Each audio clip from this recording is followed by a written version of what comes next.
Mais où là où y est? J'arrive. Où là? Avec un relocation, un service de qualité, une prise en charge à l'aéroport de qualité et des voitures de qualité. Ah ouais, d'accord. C'est kilométrage illimité, assistante touriste inclus, assistante 7 jours sur 7, même les jours fériés. Ils ont un large choix de véhicules. Ah quand même. Baquet.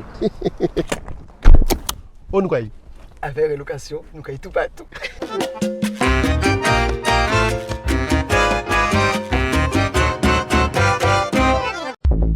Martinique Actualité. Je vous le disais en titre, à partir du 1er octobre, une prime complémentaire de 1 000 € vient s'ajouter à la prime coup de pouce véhicules particuliers électriques pour les acquéreurs de véhicules assemblés en Europe et dotés d'une batterie européenne dont le prix est inférieur à 47 000 €. Les acheteurs peuvent donc désormais compter sur une prime totale qui peut aller jusqu'à 5 200 €. Tous les ménages sont éligibles, le montant de la prime est en fonction de leurs revenus. Syndicats et manifestants étaient mobilisés à Fort-de-France hier, mercredi matin. Opération Molokoï sur l'autoroute, blocage filtrant à l'entrée du CHUM et à la MFME ont marqué l'adhésion des syndicats martiniquais au mouvement national. Et puis ce jeudi 11 septembre, dans la matinée, la mission locale nord de la Martinique a organisé un village de l'emploi et de la formation à Saint-Pierre sur la place Bertin. Depuis 11 ans, cette manifestation réunit sur un même lieu des recruteurs, des centres de formation et des professionnels de l'emploi. Plus de 500 jeunes sont ainsi accueillis à chaque édition, avec l'ambition de leur permettre de s'intégrer dans la vie active. Le premier objectif est la mise en emploi. Des chefs d'entreprise font des offres d'emploi et réalisent des entretiens avec les jeunes. Les candidats ont l'occasion non seulement de proposer leurs compétences en direct, mais aussi de rencontrer sur un même site plusieurs recruteurs en face à face. Tout type d'emploi sont concernés par cette opération. CDD, CDI, intérim. Les jeunes ont aussi l'opportunité de poser toutes les questions relatives à l'emploi. Des chambres consulaires ainsi que les syndicats patronaux animent des stands d'information.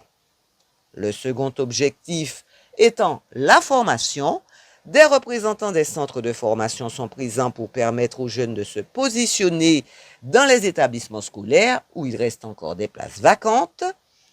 Ajoutons que les jeunes de la zone nord de la Martinique sont particulièrement confrontés au chômage. Ils sont également pénalisés par le prix et les difficultés du transport sur le nord du territoire, d'autant que les manifestations sur l'emploi et la formation se situent souvent sur la zone centre de la Martinique.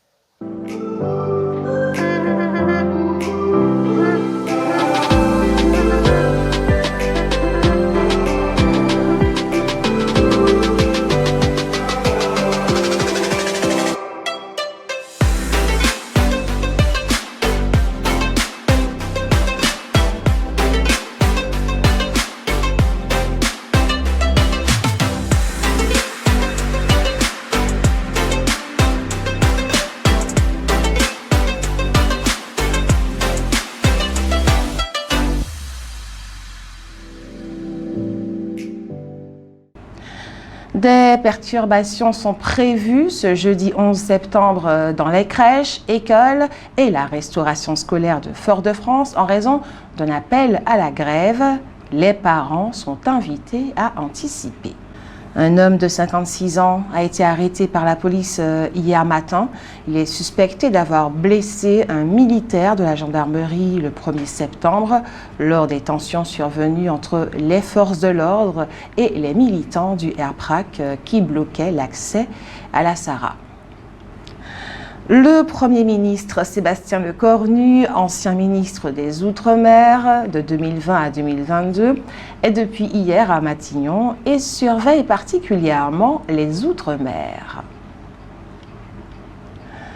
La rue Garnier-Pagès, la rue colorée de Fort-de-France, fait débat. Les riverains, excédés par les nuisances sonores, exigent le respect du cadre fixé par la mairie.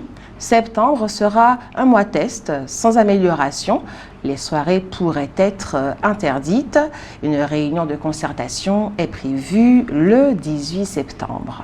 Du nouveau dans la recherche sur la chlordécone. Depuis ce mardi 9 septembre, une toute nouvelle plateforme d'information portée par les ministres des Outre-mer et de la Santé a vu le jour. Ce portail vise à faciliter la compréhension et à sensibiliser à la protection contre cette molécule.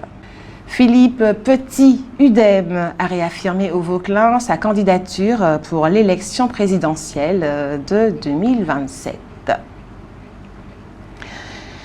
C'est Guylaine Joseph Angélique qui portera en mars 2026 la liste du mouvement préchotin communaliste et de PIA aux élections municipales du Prêcheur. Une candidature qui revendique la continuité de l'action menée par l'équipe majoritaire sortante.